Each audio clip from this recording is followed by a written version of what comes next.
Today I'm joined by David Stasavage. He's a Dean for the Social Sciences and the Julius Silver Professor at NYU. He's in the Department of Politics and he's a professor in the School of Law. He's the author of this fantastic book, The Decline and Rise of Democracy, A Global History from Antiquity to Today. So I've interviewed a couple of people about democracy, A.C. Grayling, about his book, The Good State. And I started off with this question. It's quite simple, but also simultaneously quite complex. What is democracy? Well, so it really depends upon who you ask. So if you talk to at least most Americans today, and I think the same might be in the UK, if you said, what is democracy? Then they'd say, well, democracy is choosing leaders by elections where there are multiple parties that compete.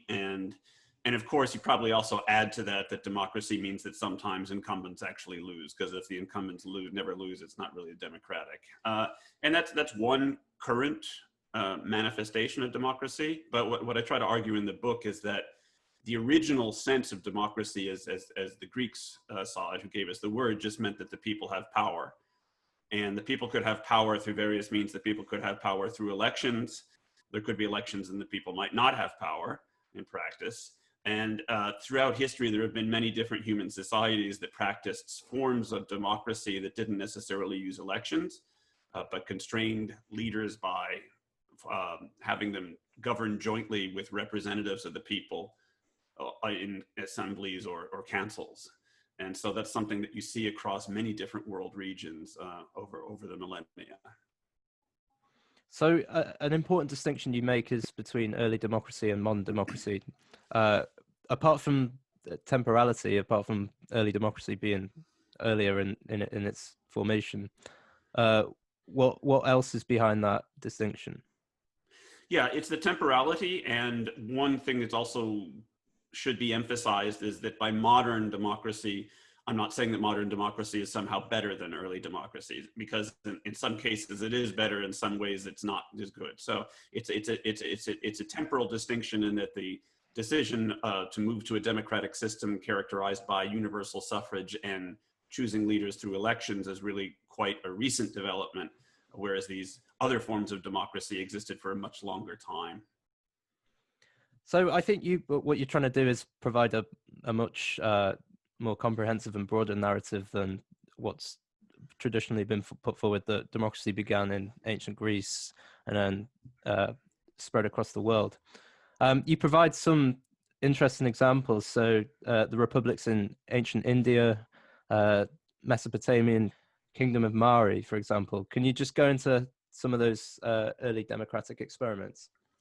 Yeah, and so the Mesopotamian Kingdom of Mari is fascinating, because that's something that scholars have speculated about for a long time, and we're talking about the second millennium before the Common Era here. And there's evidence now from deciphered inscriptions that there was governance where, particularly at the municipal level, where there was governance where leaders governed together with representatives of the people or part of the people in assemblies.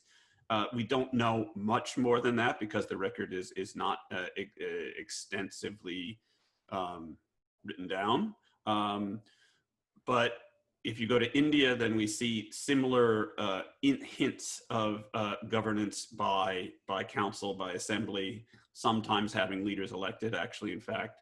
The cases of early democracy that are much better described come later on. So one of the examples that I emphasize quite heavily in the book is the Huron people in North America and what is part of Canada today, who had an extensive system of governance that Europeans were stunned to discover its democratic character when they first arrived. And for the Huron, we have, thanks to the work of Jesuit missionaries, a very extensive ethnographic account that goes into great detail about how exactly they manage their affairs. So there are other examples one could go into from pre-colonial Africa and from Mesoamerica and from elsewhere.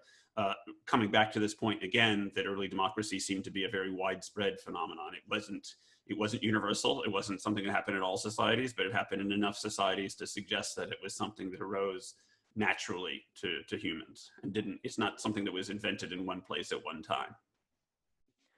What's behind the proliferation of early democracy? You go into the term called military democracy, and then you discuss population density and also agricultural variability. What's the significance of those three things? So I think there are several things that kick into this. One of these factors that led to either early democracy or the alternative autocracy was the biogeographic environment. What kind of crops could be grown? What type of agriculture could be sustained?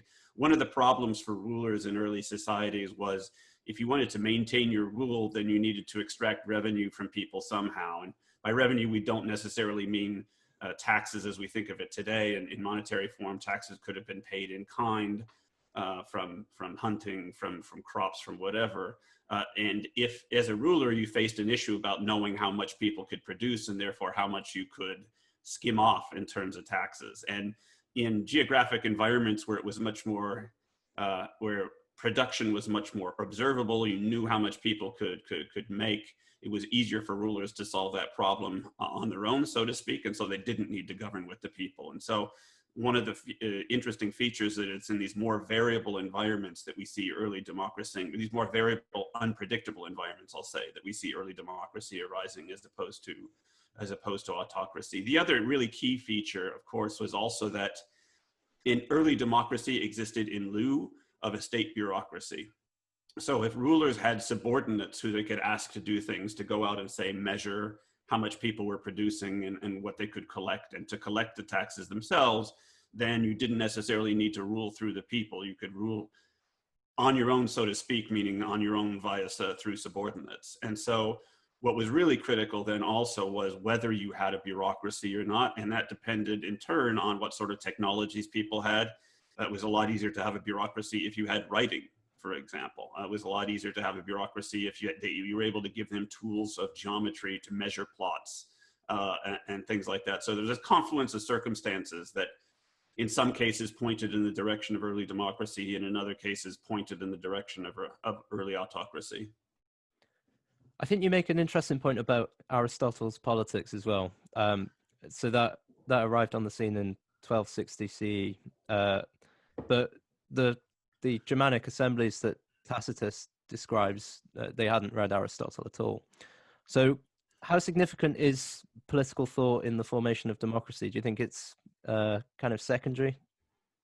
I think it's important, but it's not important in the way that many people think. Many people tend to have what you might think of as the torch theory of democracy. That basically democracy is like it was invented at one place and one time, and then it passes on from one civilization to the next, like the torch is passed from one to the next, and the torch needs to keep lit, and if it goes out, then that's the end of democracy.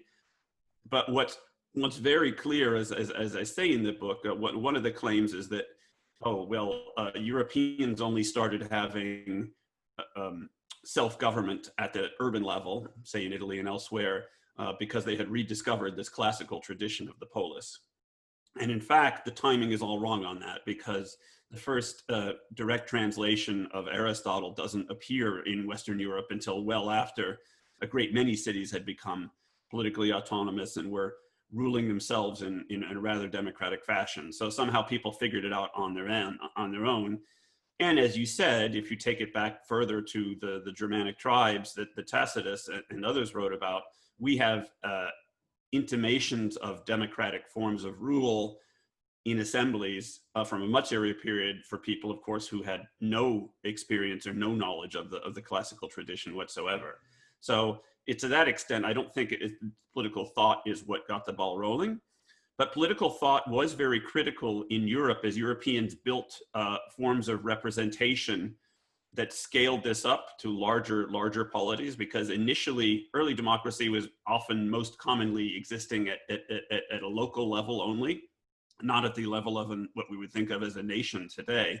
Europeans were able to scale that up, and a lot of the thinking for that happened in the 13th and the 14th centuries, developing an explicit theory of political representation that it's arguable there that political thought had an independent causal impact, because not everybody did that, and Europeans somehow succeeded in making that transformation.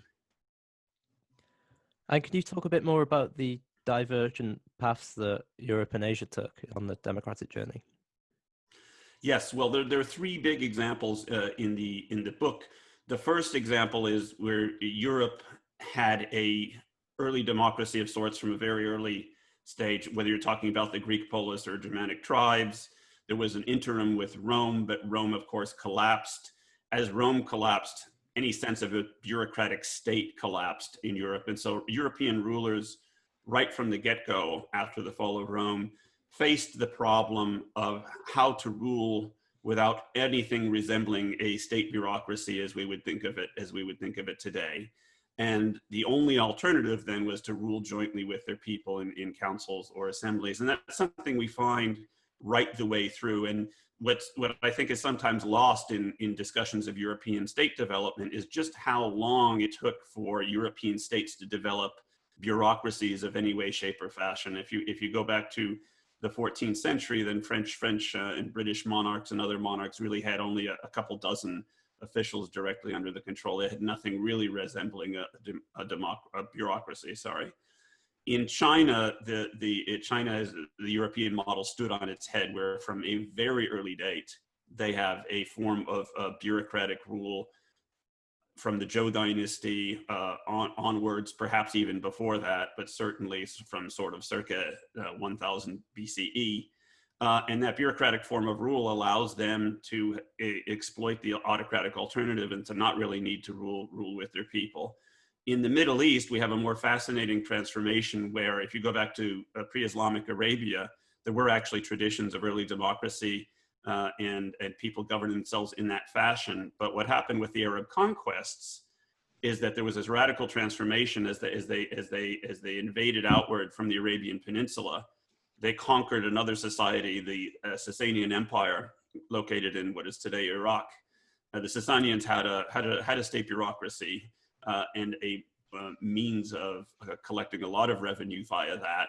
They had nothing resembling early democracy. And so what the Arab conquerors did is simply adopted the Sasanian system. And from that point onwards, they were transformed into a more autocratic form of polity. So there's three very different trajectories with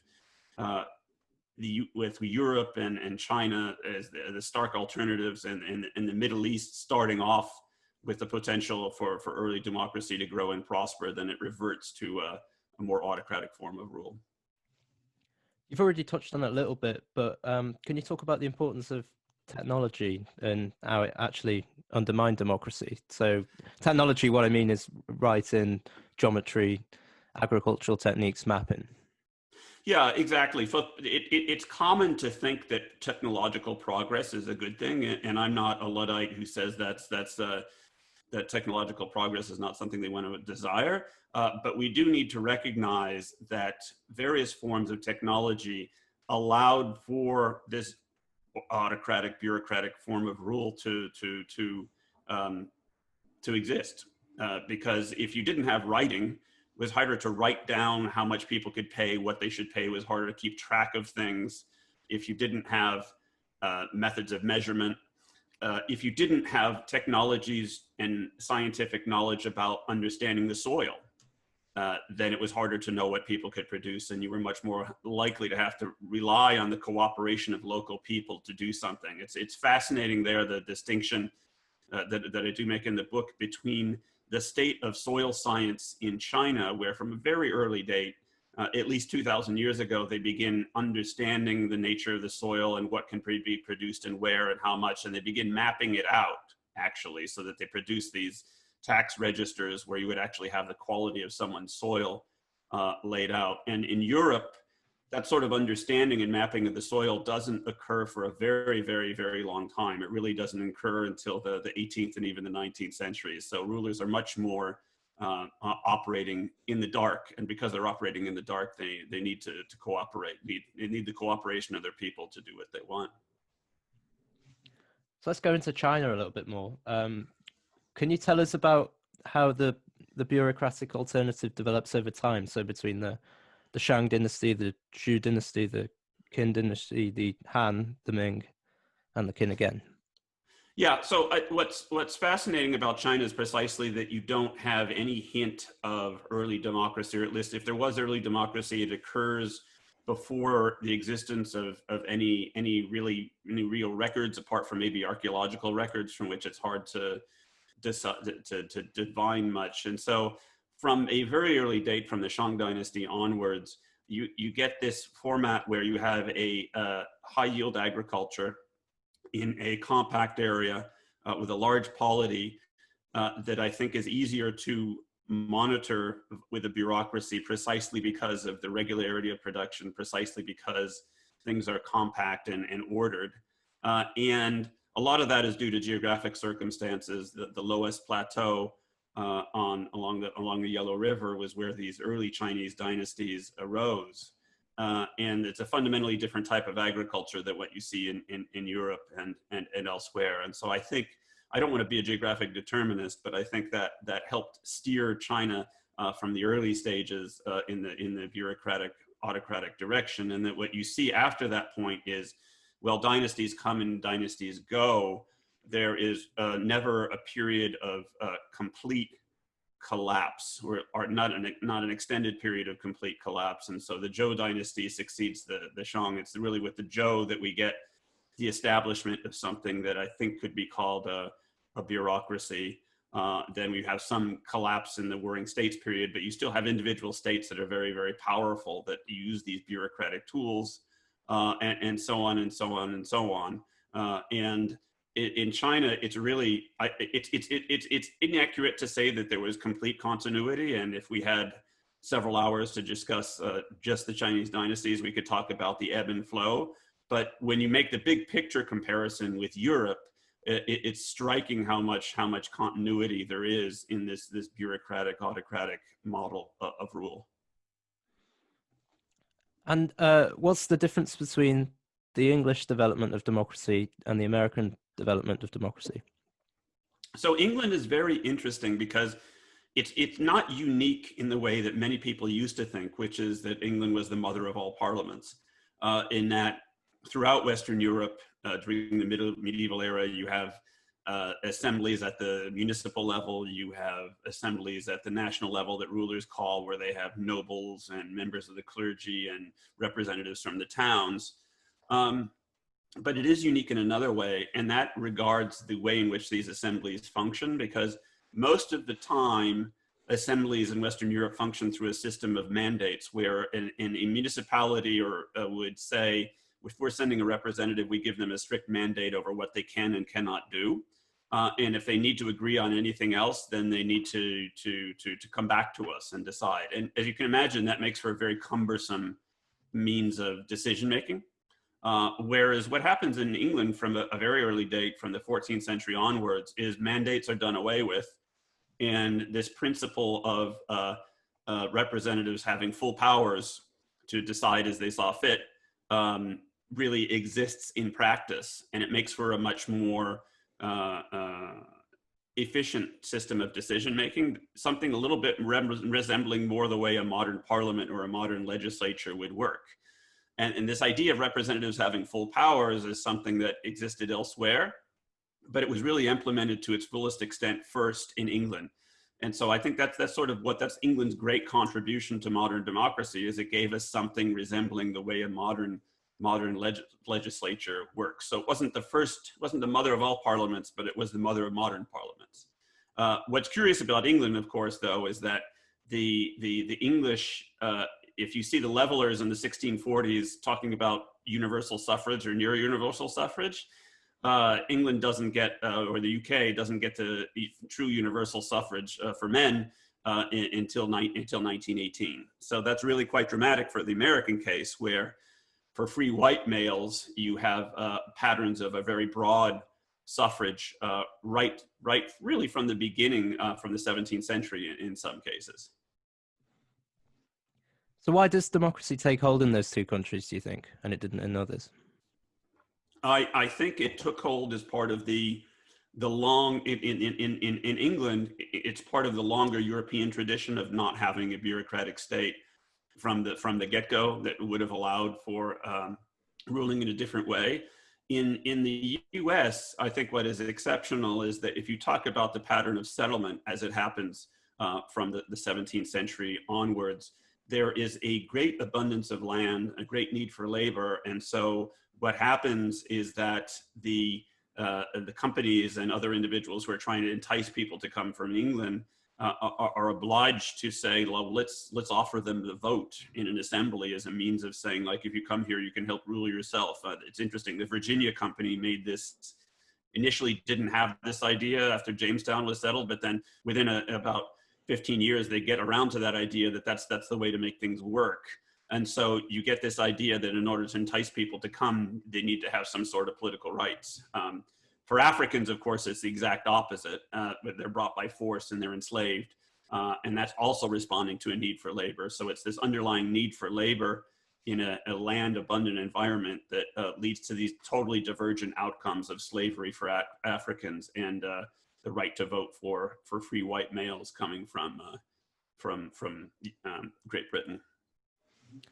And we've got a really interesting case study with China at the moment. But anyone who's read Acemoglu and Robinson's Why Nations Fail, they know the relationship between institutions. They don't actually use the word democratic, but it's inclusive and extractive institutions and material prosperity. Now, what do you see as the relationship between democracy and material prosperity? I think it's complicated, and I don't think the evidence, if you look at recent evidence from the last 150 years, you might think, of course, the Industrial Revolution, where did it happen? It happened in these societies that were tending in a democratic direction. So you might think there's inevitably something about democratic form of rule that led to that, and that you couldn't have that happen elsewhere. That's a very plausible argument. I think but it's difficult to prove, right? There was only one country could be the first to industrialize, and in social science, it's very difficult to prove or explain things when we have a limited number of cases. But I would think that you could argue that democracy lends itself to the openness with respect to scientific inquiry, and if scientific inquiry is critical for the development of material prosperity, as I think makes sense, then that would be the way the argument went. But of course, the Chinese case, if you look at Acemoglu, if you look at Why Nations Fail, the argument there is pretty clear that states with extractive institutions can sort of imitate states with inclusive institutions, but they're not going to be able to be technological leaders. Now, with China, remains to be seen. In terms of artificial intelligence, China is competing quite directly with European and US institutions. I'm not enough of an expert on that subject to know, but I wouldn't want to state one time and for all that their, quote, extractive institutions would somehow prevent them from scientific progress. So I think it's a question on which we have to be a little bit more humble, because I don't think the answer is clear yet. And it's quite well documented that the American administrations over the years believed that as soon as China would enter the WTO, which it did in 2001, that the country would inevitably head for democracy. Do you think it was always foolish to believe that? Do you think they were blind to history? Yeah, well, that gets to this is sort of now thinking about democracy and material progress the other way around, in that the prior question was democracy lead to material progress, and now the next is, does material progress lead to democracy? And that again is something that, well, you might think that democracies on the whole are richer, and so maybe there's something about becoming rich that leads to people to want more liberty. Maybe it means people have the education to understand democratic ideas. Maybe it means they're able to participate in the way that's necessary to sustain a democracy. And if you look at what's happened with China over the last 30, 40 years, there was for a long time this hope that China was somehow a deviant case that as it grew richer would converge with the Western model. But I don't think that's what's happened. I think, and that comes from the underlying argument of my book, is that China has an alternative political model that is a very sustainable one that has been around for a very long time, with a sort of bureaucratic or autocratic variant. And it's not clear why you should expect that to change just because they got richer, because there have been other times, in the Song dynasty, around the turn of the first millennium of the Common Era, China was richer than Western Europe, but China didn't become the most open and democratic by the standards of the time society on Earth. So I think that's very clear that the material progress leads to democracy argument with respect to China has not worked, and we probably shouldn't have thought it would have worked to begin with. And how do you see the developments in Eastern Europe? So we saw the collapse of the Eastern Bloc and the fall of communism, and then the opening up of societies there and democratic progress. And now today we've got Viktor Orban in Hungary, we've got Lukashenko in Belarus, Putin in Russia, of course, and it looks like liberal democracy is not in a very good shape there. What's your assessment of that? Yeah, so one of the things to recognize about all of those, not all of them, but a number of countries in Eastern Europe, is that they did not have the same tradition, medieval and early modern tradition of assembly governance that societies in the West did. I say not all of them because there's a strong tradition of assembly governance for a time in Poland. There's also one. There's also actually one in Hungary. But that's one of the factors, I think. The other factor, I think, and it would come back to this issue of how does one maintain democracy while having a bureaucratic state? And it's a lot easier to maintain democracy if you don't have a bureaucratic state, but of course we want a bureaucratic state. And coming out of the communist era, of course, there were very strong bureaucratic states that were developed in this in these countries. And so if you're talking about democracy today, in some of these cases, there's been a use by the ruling party of what was the prior state apparatus to sort of rule on its own, so to speak, and not rule directly with the people. So it's not a particularly encouraging development, and I think it can be explained by the deep history of these societies. And we've spoke about technology as being something that's undermined democracy over history. Do you see technology as a threat to democracy today? It's potentially a threat, but it depends who owns the technology. If you come back to my earlier example of writing and how that could be a barrier to democracy, a lot of that would depend upon what type of writing you had. Societies that had complex non-alphabetic forms of writing tended to be more autocratic. An alphabet was something that lent itself to being learned easily by a greater strata of the people. And so it's been argued by some that that was more likely to lead to democracy. I'd say the same thing with regard to trends in artificial intelligence. And that what we're seeing is the capacity for central actors to operate and know what people are doing, know what they want, to make decisions autonomously.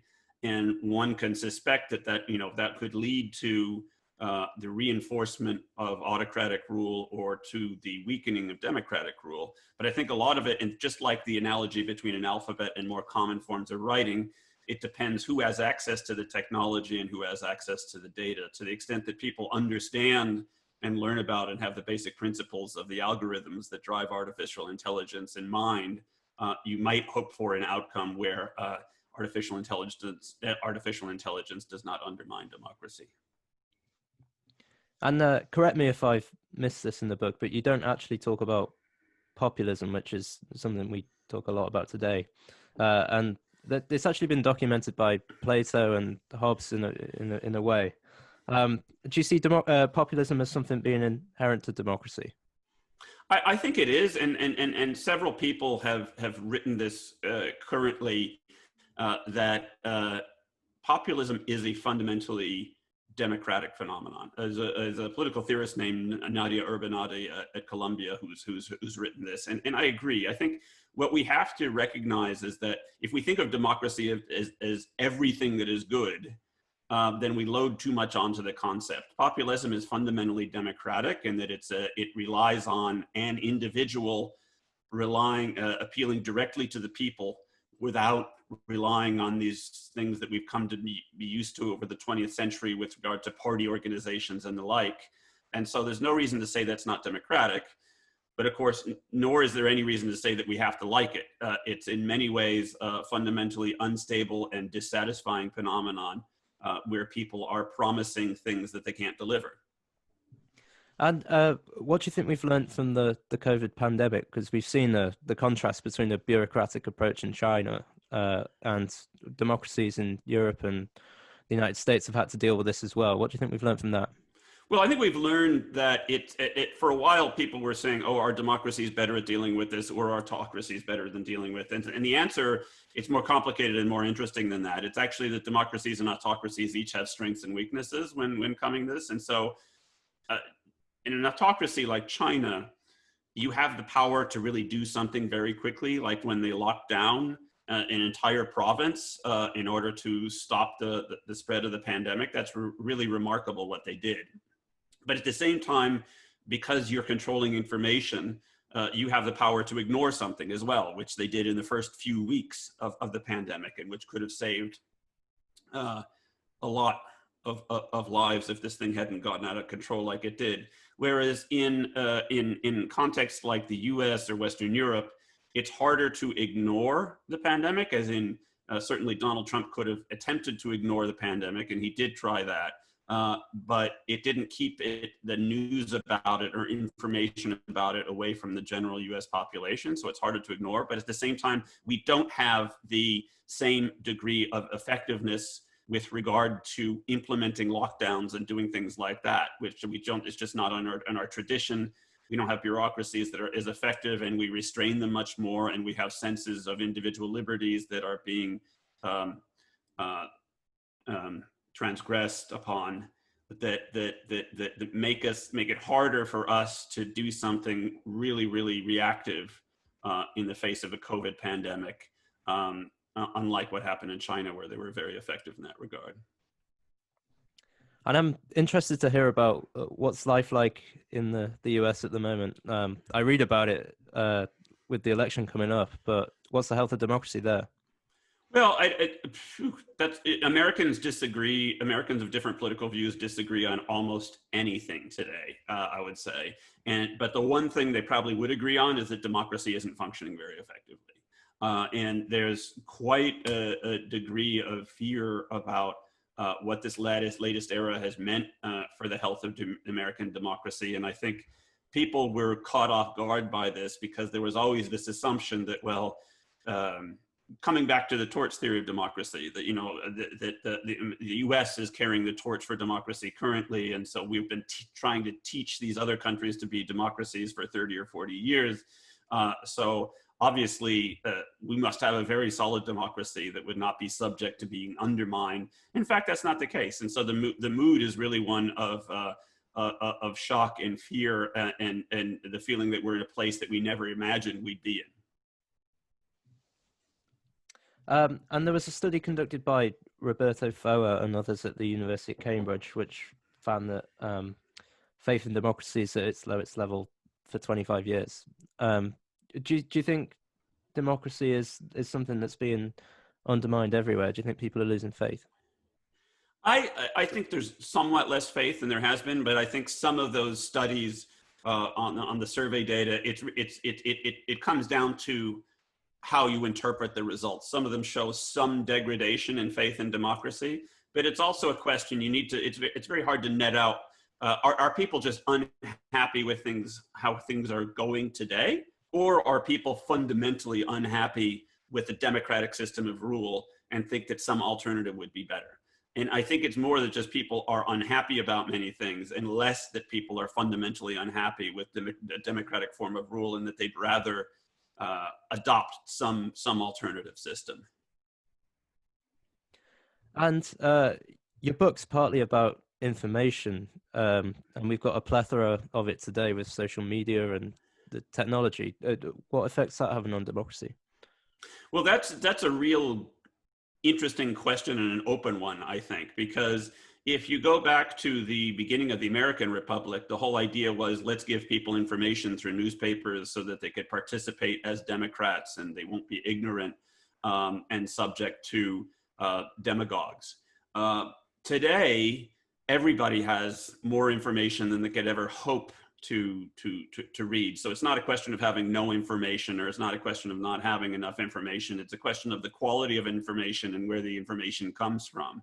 And I think we're just it's still very early days for internet communication and for social media communication. And I think we're learning a lot about what that can mean and what it means for democracy. 15 years ago, people would have been, if I wrote the book 15 years ago, I probably would have been much more optimistic about the advent of the internet and the way that allows people to communicate at a distance, and maybe people could be in touch with their representatives in Congress or in Parliament much more easily via that, and so it would all be a good thing. That's clearly not everything that's maybe some of that has happened, but there's been tremendous opportunity for fake news and other things, for an overall degradation in the quality of the information. And so I think it's early days, but one thing that's fundamentally clear that we need to remember from the early history of the American Republic or from elsewhere is that when people feel really disconnected from government and distrustful of government, that's the underlying problem. That's certainly the case in the US today in a major way. And whether people have too much information or low quality information or how we solve that, we need to remember that the underlying goal has to be to see what we could do to let people feel more connected with government and more trustful of government. Okay, I'll finish with this one. You use an interesting phrase in the conclusion, which captures a lot of what we're living through: democratic anxiety. What can history tell us to avert that? History can tell us that there have been prior ages of democratic anxiety. In the US, we've actually had a lot of big ones. You've had some in the UK as well. Certainly in other Western European countries, there were not just ages of democratic anxiety, but outright reversion to horrible autocratic forms of rule that veered into totalitarianism, but democracy came back.